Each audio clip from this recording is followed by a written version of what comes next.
J'ai testé pour toi le programme d'été du Parlement européen et spoiler, ça grimpe un peu et ça muscle le cerveau. Moi j'y suis allée à vélo, c'est la version écolo et cardio, mais tu peux aussi prendre le tram E et descendre à l'arrêt Parlement européen.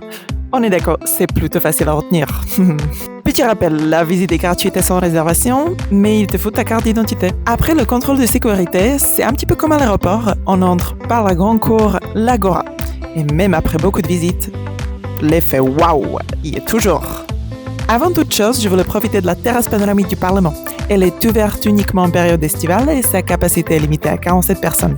Tu reçois donc un numéro et direction le 13e étage. Arrivé à 60 mètres de hauteur, j'ai pu profiter de la vue sur l'Agora du Parlement sous un autre angle. Et oui, elle est toujours aussi impressionnante. Mais attends, quand je me retourne, je vois une autre Agora. Cette fois-ci, c'est celle du Conseil de l'Europe, puis le Palais d'Europe et bien sûr la cathédrale. Et tous les autres bâtiments emblématiques de Strasbourg. Moi, je ne m'en lasse pas. J'ai fait un dernier coucou aux personnes qui quittent le Parlement en bateau et je descends au niveau moins 1 où on m'a donné rendez-vous devant les drapeaux pour participer à la visite guidée spécialité. Pendant cette visite guidée, on fait le tour des expositions Louis Weiss, Changemakers et des cadeaux protocolaires. Il s'agit d'une visite d'environ 30 minutes proposée tous les lundis jusqu'au 28 août en français, allemand et anglais.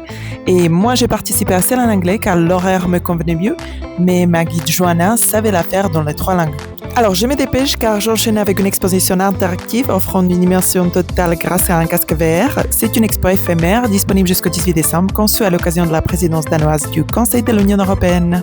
Là, je monte dans l'hémicycle qui est en travaux pendant le mois d'août car il n'y a pas de session plénière mais un audio guide en 24 langues est toujours dispo pour te raconter son fonctionnement pendant que tu t'installes confortablement dans les tribunes. Et après l'effort, le réconfort, j'ai commandé le café le plus européen de la ville. Prévois donc entre 1h30 et 2h pour une visite complète. Prends ton temps, l'Europe n'a pas été construite en un jour.